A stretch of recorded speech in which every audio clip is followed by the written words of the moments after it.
صاحب شب برات کا روزہ رکھنا کیسا ہے؟ مولوی صاحب شب برات کی رات میں عبادت کرنا کیسا ہے؟ یاد رکھیے اسلام میں شب برات کے نام سے کوئی رات نہیں ہے. یہ شب برات کا تصور یہ شیعوں کے یہاں سے آیا ہے. اسلام میں شب برات نام کی کوئی چیز ہی نہیں ہے. یہ شیعوں کا عقیدہ ہے. ان کے 12ویں امام کی پیدائش ان کا کہنا ہے 15 شعبان کو ہوئی ہے اور اسی جشن کو انہوں نے شب برات کا نام دیا.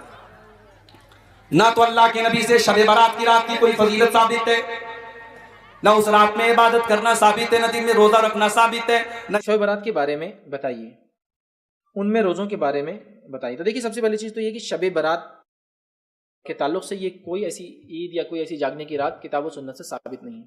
شب برات ٹھیک, نبی اکرم صلی اللہ علیہ وسلم نے جتنی روایتوں میں بیان کیا وہ ہے نصف شعبان, 15 شعبان, نصف شعبان کی رات اللہ تعالیٰ لوگوں کو معاف کرتا مغفرت کرتا ہے, سوائے اس شخص کی جو کینہ پرور ہو, جس کے دل میں دوسرے کے لیے برائی ہوتی ہو. اس کے علاوہ سب کو معاف کر دیتا ہے.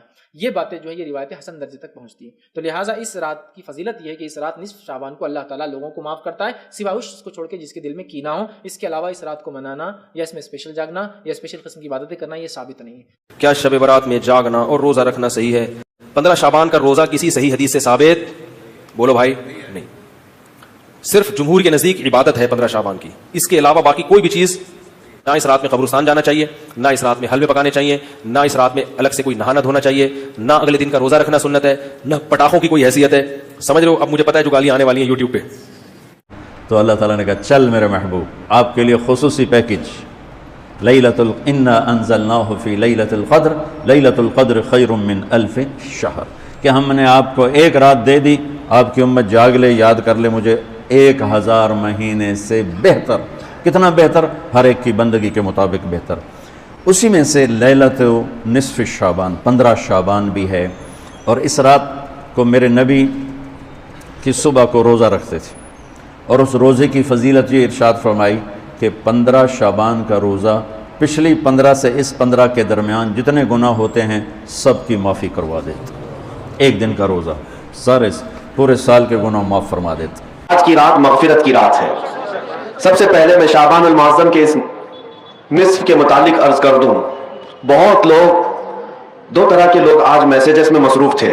ایک معافی نامہ بھیجنے والے, یہی 2 لوگ آج کنٹینیو بزی تھے. معافی مانگنے والا طبقہ تو اچھا طبقہ تھا کہ کم از کم انہیں احساس تو ہے کہ ہمیں کسی سے معافی طلب کرنی چاہیے. اور دلیل مانگنے والے وہ ایسے کام چور ہیں کہ ان کو عبادت سے کوئی غرض نہیں. آج بھی ہم سے آتے ساتھ حیدرآباد میں سب سے پہلا سوال یہی ہوا کہ لوگ یہ پوچھتے ہیں کہ یہ کہاں سے ثابت ہے رات کو آپ جاگتے ہیں, رات کو یہ اس طرح جاگنا کیا ثابت ہے؟ پہلی بات تو یہ ہے کہ ان کی بیٹیوں کی شادی میں, منگنی میں اور مہندی میں جو جاگتے ہیں اس کا ثبوت تو لے آؤ. ڈھول بازے کرتے ہو اس کا ثبوت تو لے آؤ.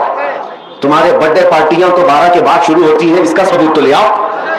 تمہارے پاس دنیاوی مشاغل کے لیے رات جاگنے میں کوئی دلیل کی ضرورت نہیں, اور ایک بندہ مومن اللہ کی یاد کے لیے رات جاگے تو یہ دلیل کس طرح سے آ رہی ہے, کس طرح کا مطالبہ ہے؟ یہ شیطان مطالبہ کرتا ہے. حقیقت تو یہ ہے, میں ان لوگوں سے کہتا ہوں جو ناچتے ہو گاتے ہو آج کی رات, ہمیں ان سے کوئی سروکار نہیں, لیکن آج کی رات اگر کوئی بندہ عبادت کرتا ہے تو کیا اس سے بھی آپ دلیل پوچھو گے کہ یہ کہاں سے ثابت ہے؟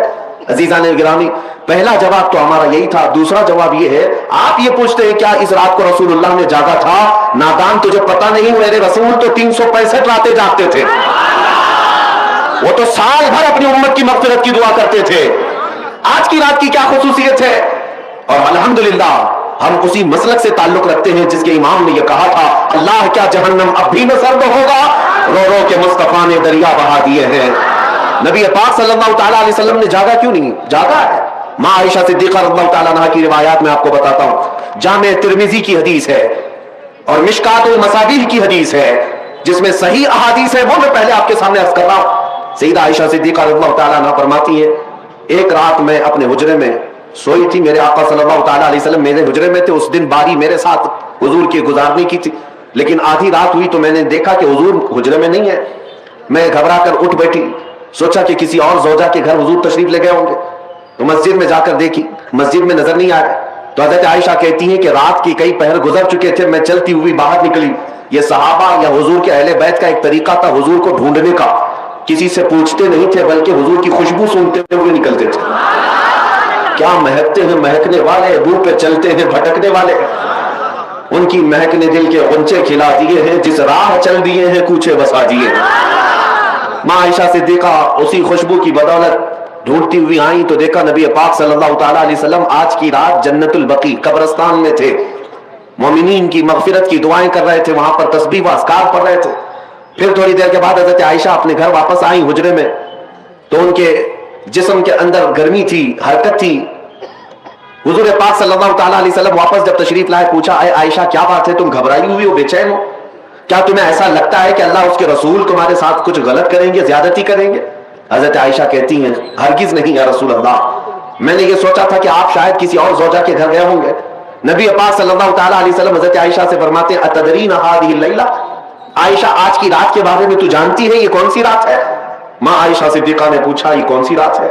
نبی پاک صلی اللہ تعالیٰ علیہ وسلم ارشاد فرماتے ہیں آج کی رات رب ذوالجلال آسمان اول پر نزول فرماتا ہے، اور ایک روایت میں یہ کہ اللہ تبارک و تعالیٰ آج لوح محفوظ پر سارے انسانوں کے رزق لکھنے کا حکم فرماتا ہے، اور جو مدبرات امر فرشتے ہیں ان کو یہ تمام معاملات سپرد کر دیے جاتے ہیں کہ آج کی رات سے لے کر اگلے سال تک کس کو کتنا رزق ملنے والا ہے، کس کو کتنے بچے ہونے والے ہیں، یا کس کی شادی ہونے والی ہے، یا کس کی موت ہونے والی ہے، یہ سب آج کی رات مدبرات امر جو فرشتے ہیں، ملائکہ ہیں، ان کے پاس بھیج دیا جاتا ہے۔ السلام علیکم ورحمۃ اللہ وبرکاتہ۔ دوستو اس ویڈیو کو آپ نے پورا دیکھا اور سنا۔ دوستو جیسے ہی شب برات کا مہینہ قریب آتا ہے، شب برات کی رات آتی ہے، تو کچھ لوگوں کے ذہن میں بہت سارے سوالات پیدا ہوتے ہیں کہ شب برات منانا کیسا ہے، شب برات میں عبادت کرنا کیسا ہے، قبرستان جا کر مرحومین کے قبر پر کھڑے ہو کر فاتحہ کرنا کیسا ہے۔ اس طرح کے بہت سارے سوالات کچھ لوگوں کے ذہن میں آتے ہیں۔ لیکن دوستو شب برات بڑی مقدس رات ہے، اس رات کو ہمیں ہرگز بھی غفلت میں نہیں گزارنی چاہیے، بلکہ عبادت کرنی چاہیے۔ شب برات ہمیں منانی چاہیے، لیکن دوستو شریعت کے دائرے میں رہ کر کچھ لوگ شب برات منانے کے نام پر پٹاخے پھوڑا کرتے ہیں اور رات کو صرف جاگتے ہیں، عبادت نہیں کرتے، چاروں طرف گھومتے ہیں، تو یہ شب برات منانا نہیں ہوا، بلکہ شب برات کی رات آپ اللہ کی عبادت میں گزاریں، قبرستان جایا کریں، اپنے مرحومین کی قبر پر کھڑے ہو کر قرآن پاک کی آیتیں پڑھیں، قرآن کی سورتیں پڑھیں، درود پاک پڑھیں، اور اپنے مرحومین کے نام پر ایصال ثواب کریں۔ تو دوستو اس مقدس رات کو ہرگز بھی آپ غفلت میں نہ گزاریں، بلکہ اللہ کی عبادت میں گزاریں۔ دوستو شب برات میں قبرستان آنا، شب برات کی رات عبادت کرنا، جاگنا، قرآن کی آیتیں سورتیں پڑھنا، اگر آپ ایسا عمل کرتے ہیں تو بہت زیادہ ثواب آپ کو ملتا ہے، کیونکہ دوستو جب شب برات کی رات آتی ہے تو اللہ تبارک و تعالیٰ اس دنیا کے آسمان پر تشریف لاتا ہے اور ارشاد فرماتا ہے کہ کوئی نیک بندہ ایسا ہے جو مجھ سے بخشش مانگے تو میں اسے بخش دوں، کوئی رزق مانگے تو میں اسے رزق دوں، کوئی مصیبت کا مارا دعا کرے تو اس کی مصیبت کو دور کروں، اسی طرح سے صبح ہونے تک ارشاد فرماتا ہے۔ تو دوستو ہمیں چاہیے کہ ہم اس رات میں ہرگز بھی غفلت نہ کریں۔ اللہ تبارک و تعالیٰ خود ارشاد فرما رہا ہے رزق چاہیے تو مجھ سے مانگ لو، کوئی مصیبت کا مارا ہے تو دعا کرے، میں اس کی مصیبت کو دور کروں گا، کوئی پریشان ہے تو میری بارگاہ میں آئے، میں اس کی پریشانی کو دور کروں گا۔ تو اللہ تبارک و تعالیٰ خود اعلان کر رہا ہے، تو یہ رات ہمیں ملی ہے، ہم خوش نصیب ہیں کہ اللہ تبارک و تعالیٰ نے ہمیں زندہ رکھا اور یہ رات ہمیں نصیب ہو رہی ہے، ہم خوش نصیب ہیں۔ کافی لوگ ایسے ہیں جن کو شب برات نصیب نہیں ہوئی، بلکہ شعبان کا مہینہ آنے سے پہلے ہی ان کا انتقال ہو گیا، تو ہم خوش نصیب ہیں اور ہم زندہ ہیں، تو ہم اپنی زندگی کا ثبوت دیں اور اللہ کے عبادت میں اس رات کو گزاریں۔